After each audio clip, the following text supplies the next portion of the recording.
and his newest book just came out 8 days ago called The Internet of Money, which is a masterpiece to read. Please help me welcome Andreas Antonopoulos.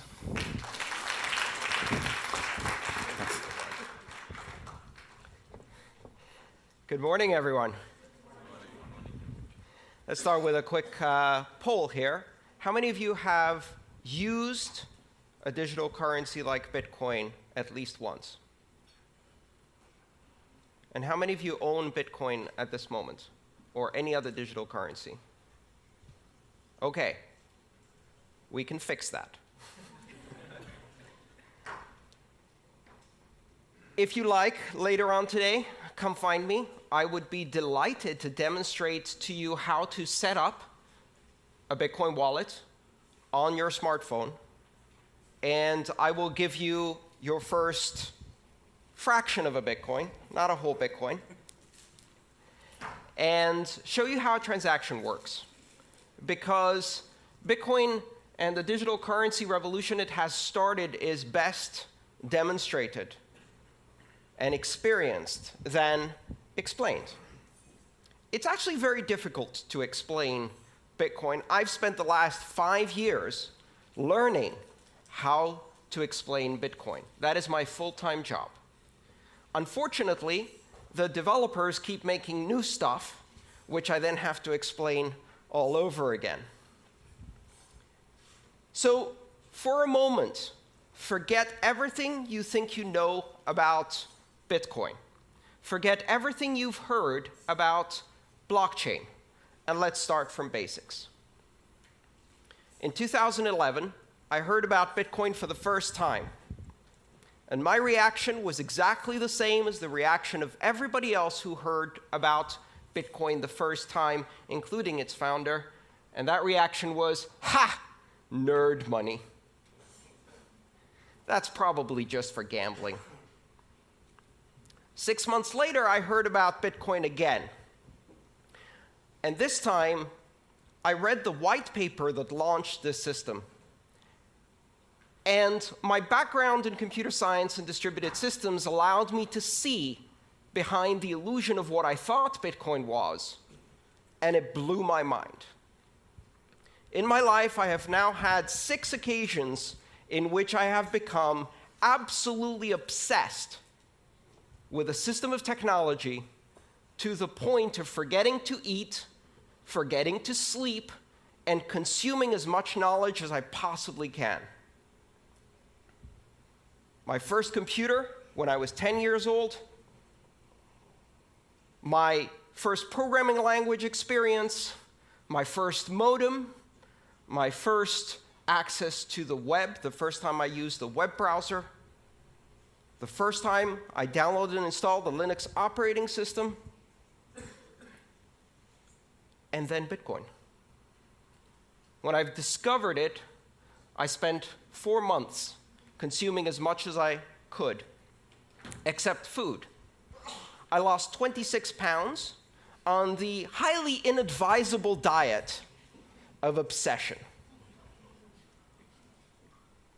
I have not emerged from that because I keep finding new layers of depth to understand this. And the reason it's so fascinating is because it isn't what it appears to be at first glance. Bitcoin isn't money. The blockchain isn't a system of currency. It is a platform of trust. It's not a company. It's not a product. It's not a service you sign up for. It's not a currency. Currency is just the first application. It is the concept of decentralization applied to the human communication of value. Because what is money? InQ told us it's an illusion. It's imaginary. And the reason we don't grasp that is because it's so deeply embedded in our civilization. Money is one of the oldest technologies that humanity has. It precedes writing. How do we know that? The very first samples of writing we have are spreadsheets. They are tallies and ledgers of debts owed, and money pre-existed that writing. You might even speculate that money had an oral tradition until it needed to invent a written tradition, so writing was created for it.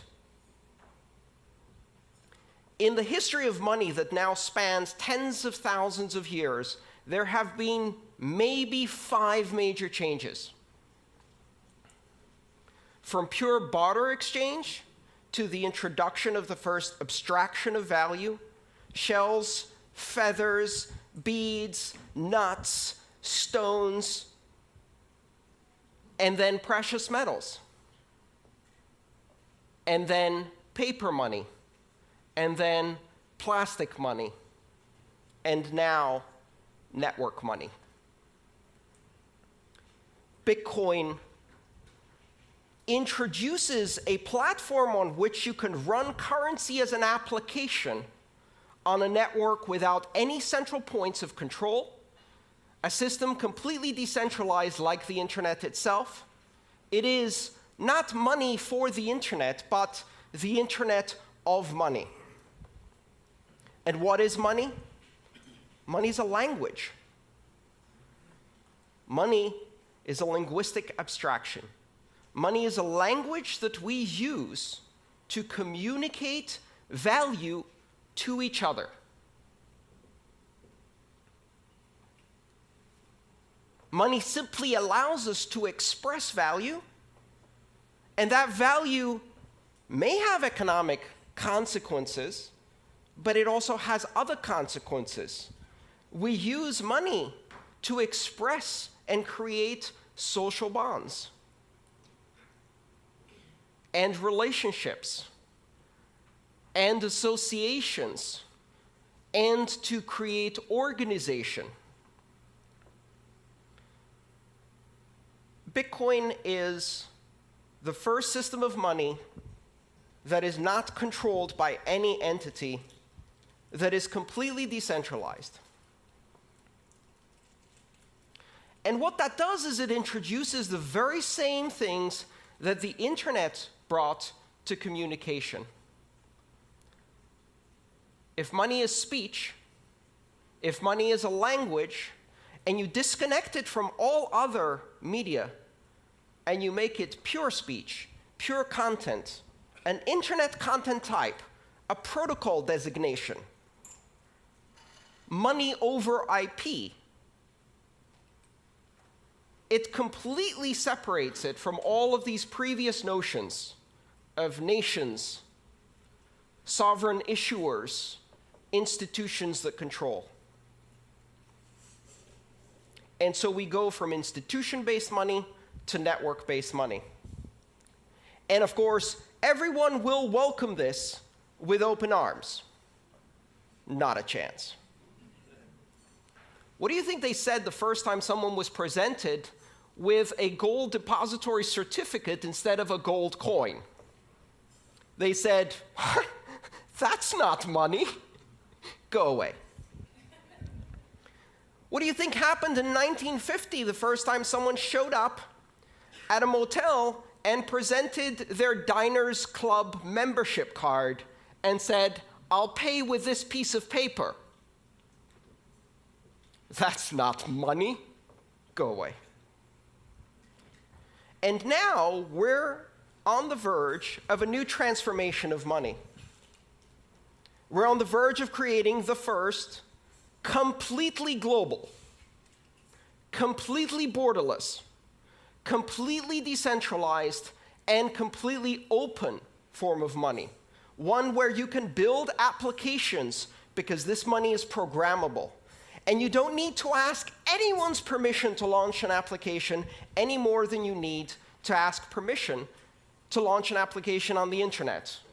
And the only requirement to have a successful application on the Internet of Money is 2 interested participants.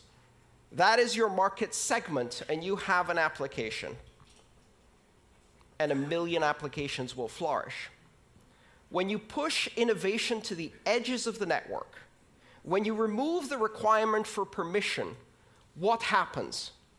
Exponential explosion in innovation. The applications that could not be built on the old systems of money because they required permission, because they required a significantly large market segment, because they required adoption by many in order to be available at all. Now, none of those requirements exist. Anyone in the world can download an application or use even a feature phone with text messaging and immediately acquire the same powers that institutions of banking have today. And when I say anyone, that's only scratching the surface. Because ironically enough, not only does Bitcoin and blockchain currency not recognize borders, it also does not recognize people. It doesn't matter if you're a person or a refrigerator or a self-driving car. Throughout the history of money, ownership of currency required personhood, either as an individual or as an association of individuals in a corporation. Bitcoin can be owned by machines. Bitcoin can be owned by software agents. Machines can pay each other. And that is not just about economic activity. It's the basis for market-based security systems. It's the basis for creating bonds of authentication between devices. It's the basis of new applications that have never been done before. Bitcoin and blockchain technology unifies the systems of money. Today we have systems of money for small payments, systems of money for large payments. We have systems of money for payments between individuals. We have systems of money for payments between companies. We have systems of money for payments between governments. Does that remind you of something? That's how communication used to be before the internet. We had systems of communication for pictures, systems of communication for letters, systems of communication for short distance and long distance, and the internet came and unified all of those. What the Internet of Money does is it creates a single network which can do a microtransaction to a gigatransaction in seconds, anywhere in the world, for any participant without permission. But if you just look at the application of money, you're missing the point. Because you can take the language, the building blocks of this platform, and use them to construct other languages that communicate value. Tokens, reward points, brand loyalty coins. Today, there are over 1,000 digital currencies using the design pattern, the recipe of Bitcoin. Most of them are junk. Some of them are not. And over the next decade, we are going to see tens of thousands and then hundreds of thousands of coins. Some will have economic use, some will simply be expressions of loyalty, affiliation. They will represent items in the physical world, the title for a house, the controlling key for a car that can be transferred from one owner to another, and 5 seconds later that owner can step into the car and drive away because the car can validate the new standard of ownership. We cannot yet imagine what applications we're going to build around this. But one of the interesting things we're beginning to observe is that money arises out of the social construct of Homo sapiens spontaneously. It even arises in primates. You can teach monkeys money. You can teach dolphins money. You can teach greys, parrots, money. And they will learn how to exchange abstract tokens for food and then use them to build social relationships. They'll also invent strong-arm robbery. Beat up the other monkey, take away its pebbles, eat the bananas. And we see that same thing happen in children. Toddlers invent money in kindergarten. Blocks and rubber bands and Pokemon cards and other little tokens, abstractions of value that they exchange to strengthen social bonds, to express loyalty and friendship, to learn about sharing. Children will be building currencies. Only this time, these currencies will be global, unforgeable, and scalable on day one. A few years from now, Maria will be launching Maria Coin in her kindergarten to compete against Joey Coin. And it won't really matter to anyone. Until, of course, Justin Bieber launches Justin Bieber Coin, and it happens to surpass the market capitalization of 30 nations on this planet. And we are all writing horrified opinion editorials about how the world is going to hell.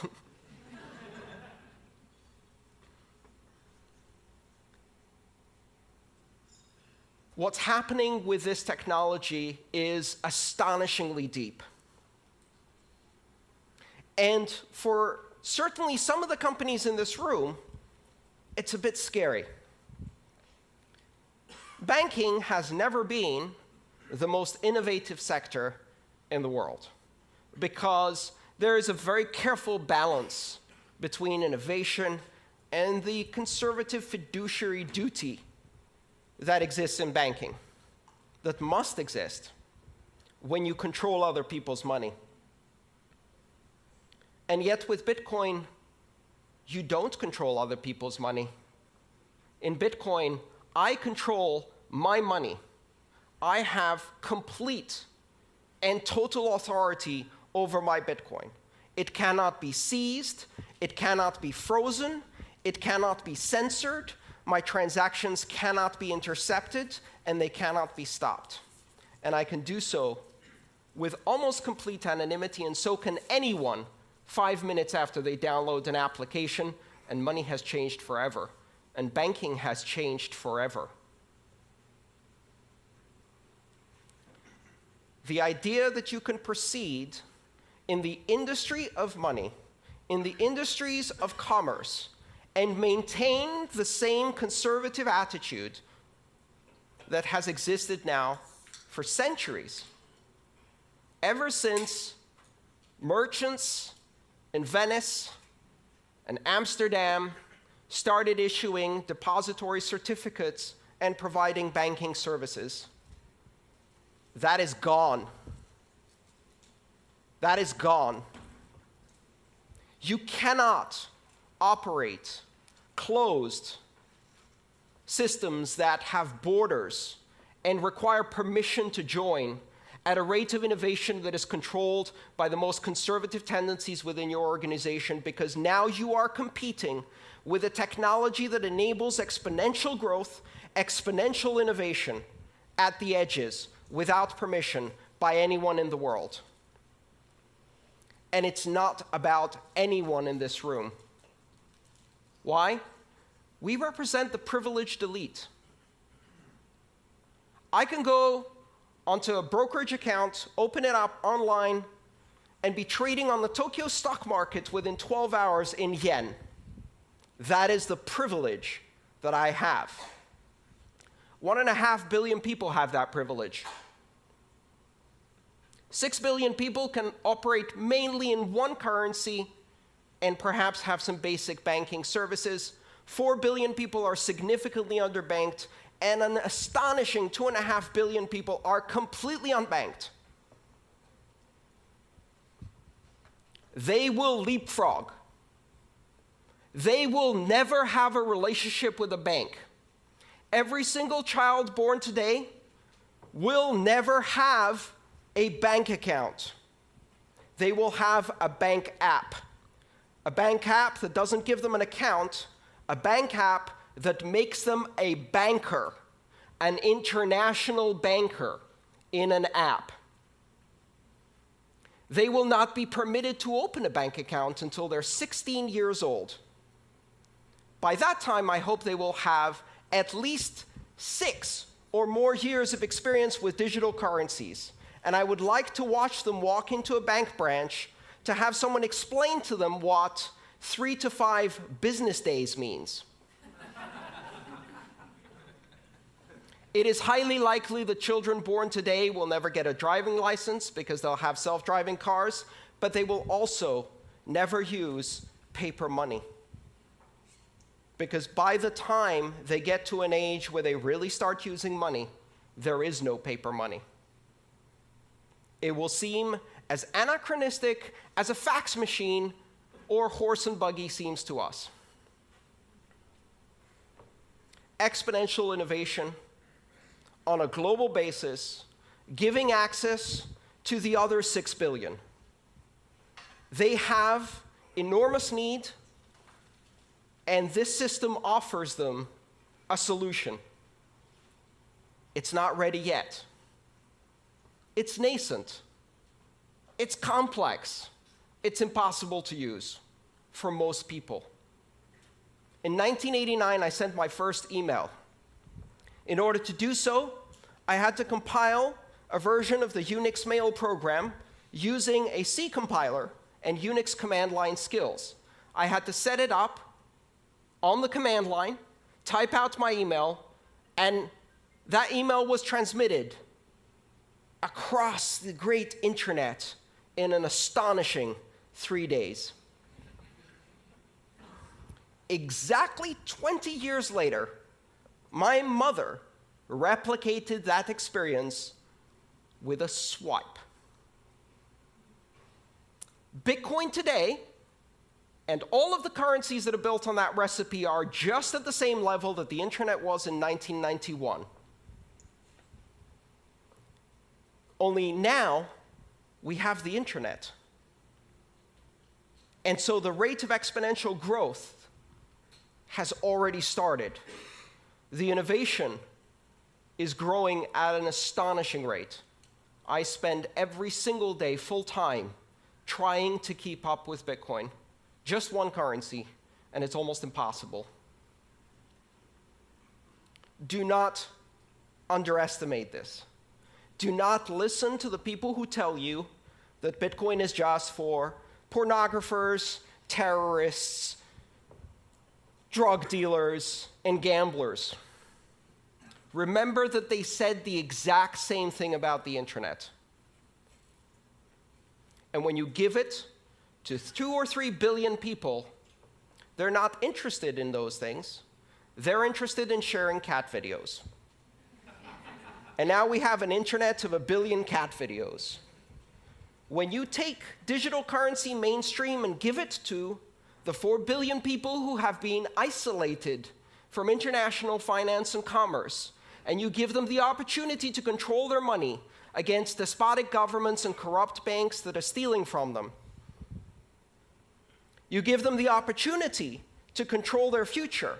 You give them the opportunity to transact with everyone in the world, to own title on their own property in a fully transferable digital token that is recognized everywhere. Control over finance that cannot be seized, frozen, or censored. They will buy food, healthcare, sanitation, education, shelter, because that's what we do. And they will not be denied this technology. Do not underestimate where this is going. The Internet of Money was launched on January 3rd, 2009. It's coming. It's coming faster than you can imagine. It's deeper than you can fathom. It's more sophisticated than you can immediately understand. It takes years of study just to see all of the implications. And it is a gift to the entire world, a technology that represents the 6th greatest innovation in the technology of money, the most ancient technology of our civilization. Thank you.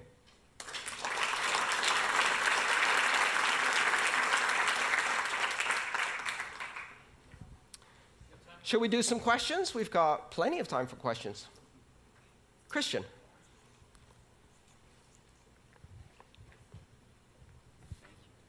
What determines the buying power of the currency? How does it stabilize and what's required to stabilize it? So if I would buy some bitcoins, who can manipulate the value of that? Everyone. The buying power of Bitcoin is determined in exactly the same way that the buying power of the euro, the British sterling, the Japanese yen, or the US dollar is determined through market forces of supply and demand in international liquid markets that operate around the clock. One of the fundamental differences is that Bitcoin trading never ceases. Has been going continuously for 7 years. The network never stops. Every 10 minutes, Bitcoin's heart beats, and transactions are processed. The exchanges never close. There is no closing price for Bitcoin. It is a rolling average. And in that trading, a market capitalization of approximately $12 billion is now traded internationally. What is $12 billion for a global currency? It's a guppy swimming in shark-infested waters. And every trader, every whale goes in there and just kicks that price around. So right now, the experience of living on Bitcoin, which I have been doing full-time for more than 3 years, is a roller coaster. It's an absolute roller coaster. I've seen shifts of 20 or 30% in a day. And yet, if you look at the long-term trend, volume goes up, transactions go up, and volatility keeps dropping. And the beauty of it is, I can't sell that to an American. I can't sell that to a Brit. I don't need to sell it to an Argentinian. I don't need to sell it to a Brazilian. I don't need to sell it to a Venezuelan. I went to a conference and an Argentinian told me, I'm not worried about volatility. Our currency has volatility like this. Bitcoin has volatility like this. I'd rather be going in that direction. And you don't need to tell them why. Their government threw people out of airplanes not more than 35 years ago for disagreeing. They already know why the separation of state and money is a good idea.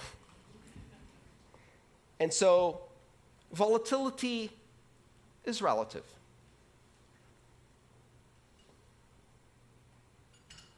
Any other questions? Come on. Yeah. Let's get a microphone to you. 1 second. Yeah, okay, so only one short... Sorry. Where are we? There you are. Sorry. Thanks. Great speech. Obviously, it sounded a little bit like one side of the coin. So we also read all these, big hacks, and I don't know, on Bitfinex, I think they stole 40% of the money.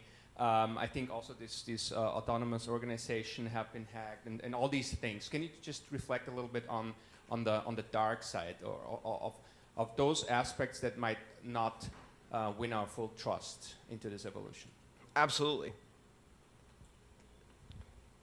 The steering wheel was not invented until 30 years after the automobile was introduced. Why? Because the first automobiles had 2 leather straps that you pulled left or right to move the car, to steer the car. They used horse reins to steer cars. That's called skeuomorphic design. It means keeping a shadow of the former past in your new system, failing to see the new dimension, and replicating the past.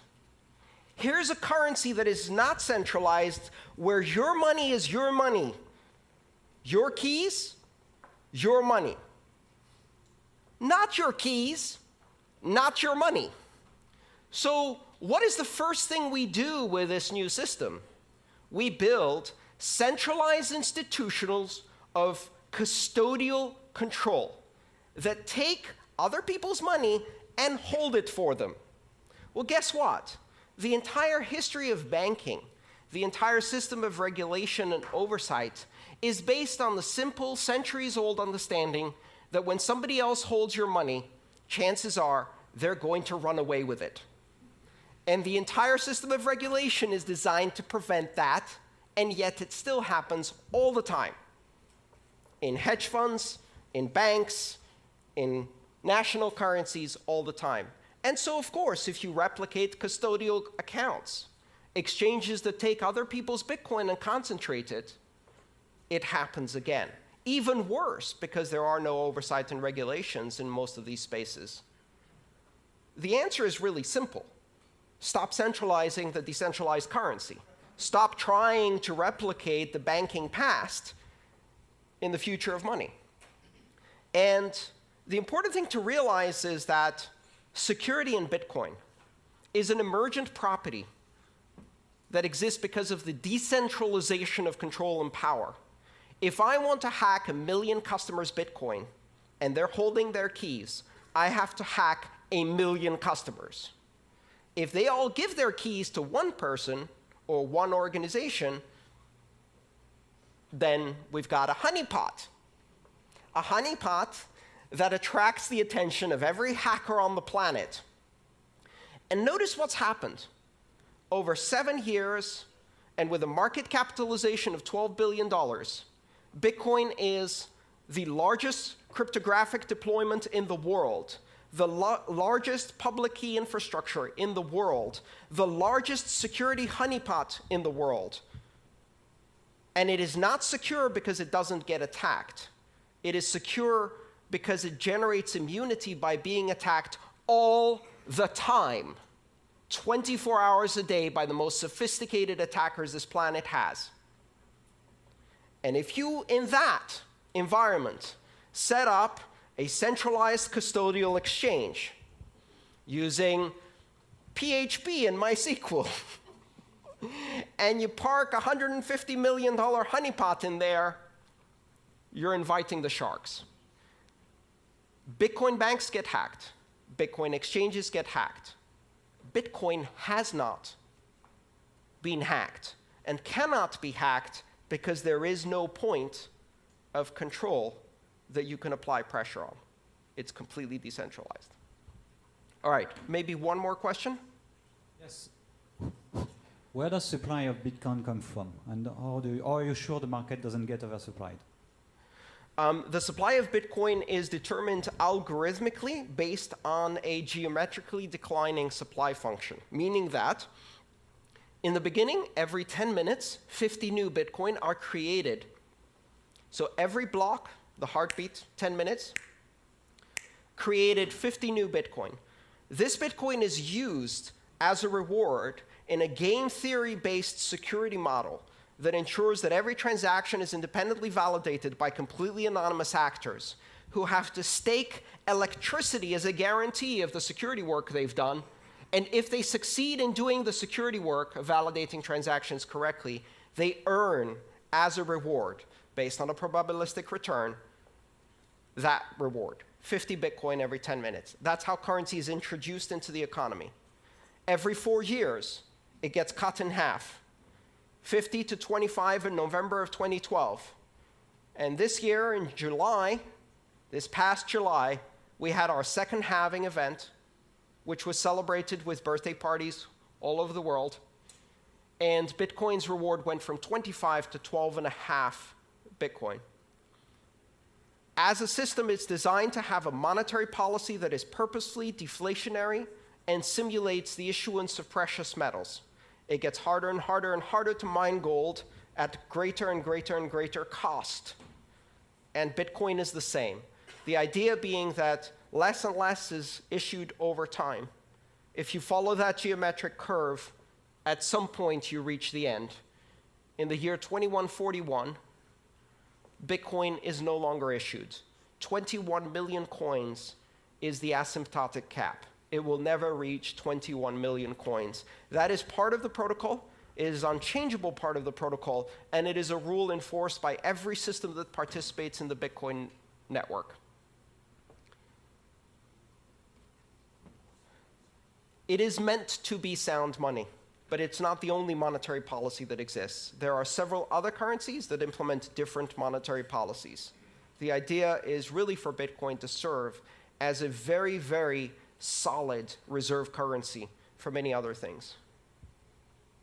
Andreas, may I ask you one question? Please. What advice do you have to give to companies here who are from non-financial institutions about how they should take tactical steps to think about experimenting with the blockchain in terms of storing value? I think understanding that it's not just currency, understanding that it is a platform for trust, understanding that it can be used as a historical record of truths that can register information, that it can be used to create all kinds of tokens that can be exchanged between your customers, your suppliers, your manufacturers, that it can also be used simply as a currency for any cross-border transactions, import-export activities, remittances-based flows, paying associates and affiliates, all of the things that today are expensive, slow, and difficult become cheap, fast, and easy when you use one of these digital currencies, but it's still early. For now, learning about it. Here's the one important thing you must understand. You will hear a lot about blockchain. And most of what you hear about blockchain is not the internet of money. It is the intranet of money. The intranet is where you run front page and Outlook and antiquated software in a closed little enclave of your corporate backwaters with stale content and boring apps. And in the end, it's full of viruses anyway because you can't keep it secure. Blockchain that is not open, that is not public, that is not borderless, that is not open for innovation is not what we're talking about here. And that's a really important distinction. It may be useful if you want to run a clearinghouse between 3 banks, maybe. But it's not the internet of money. Thank you so much, Andreas. Thank you. By the way,